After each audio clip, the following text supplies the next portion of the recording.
के प्लेटफार्म से मोहम्मद रज़ा का तमाम नाज़रीन को अस्सलामु अलैकुम।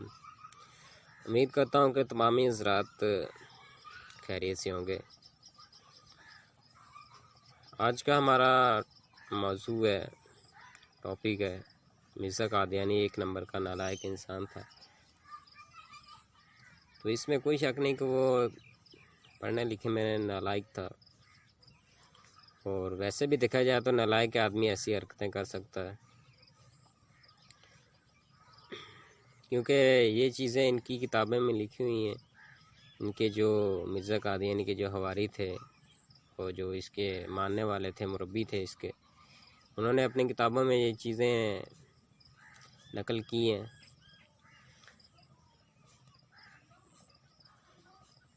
इनकी एक किताब है, चलते हैं उसकी जानिब।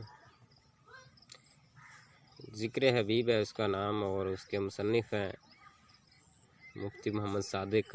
ये इसका मिर्ज़ा कादियानी का हवारी है, मुरब्बी है किसका। ऊपर इसका टाइटल लिखा हुआ है, ज़िक्र हबीब कम नहीं वस्ल हबीब से। ज़िक्र हबीब से मुराद है ये मिर्ज़ा कादियानी लेते हैं इसको, जो उसके मानने वाले हैं, और वस्ल हबीब से मुराद है कि मोहम्मद अरबी सल्लल्लाहु अलैहि वसल्लम को लेते हैं कि मिर्ज़ा कादियानी का ज़िक्र कम नहीं, मतलब दर्जा कम नहीं मोहम्मद सल्लल्लाहु अलैहि वसल्लम से, माज़अल्लाह नाउज़ुबिल्लाह। कैसे ये कुफ्रिया कलामात बकते हैं।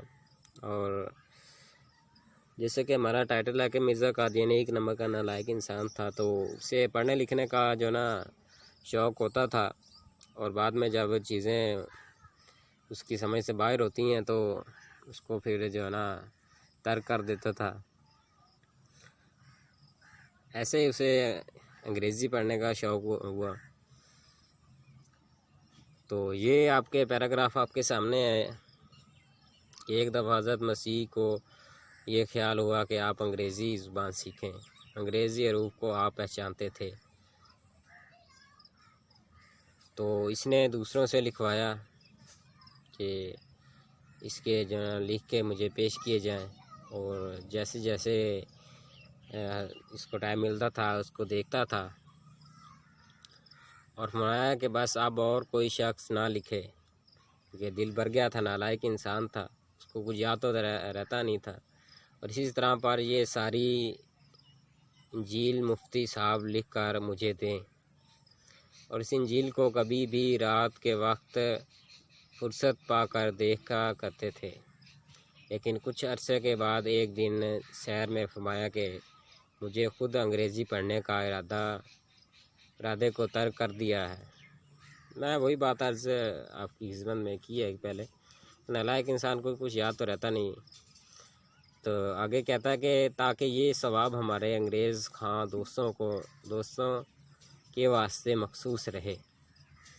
खुद क्यों नहीं इसने सवाब लिया अंग्रेज़ी पढ़ने का, क्योंकि वो नालायक था, इसका दिमाग कमज़ोर था, और दिमाग इस तरफ आता तो ही वो पढ़ता इसको, दिमाग तो किसी और तरफ उसका भाग रहा था। और फिर एक और ज़ुबान इसको पढ़ने का शौक़ हासिल हुआ, अबरानी का पढ़ने का ख़्याल आया। ऐसा ही एक दफ़ा हज़रत साहब ने अबरानी ज़ुबान के सीखने का भी इरादा किया, और हुज़ूर के फरमाने पर मैंने एक अबरानी कायदा उर्दू में तालीफ़ करके पेश नज़र किया, जिसको हज़रत साहब गाह फुर्सत के वक्त देखा करते थे, मगर बाद में जल्दी ही इस ख्याल को छोड़ दिया। वही बात आ गई कि नालायक इंसान था, उसको कोई चीज़ याद रहती तो वही उसको जो ना इन चीज़ों की तरफ उसका ध्यान ही नहीं था।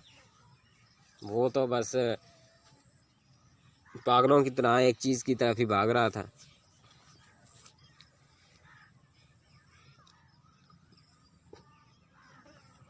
जज़ाकल्लाहु खैर। अल्लाह पाक से दुआ है कि मेरी ये छोटी सी बात आपके जो ना समझ आ जाए, और हम मज़ीद ऐसी वीडियोस हासिल करने के लिए हमारे यूट्यूब चैनल को सब्सक्राइब करें और बेल आइकन को दबा दें। क्योंकि जब हमारी नई वीडियो आएगी तो सबसे पहले नोटिफिकेशन आपकी तरफ आपको मौसूल हो जाए।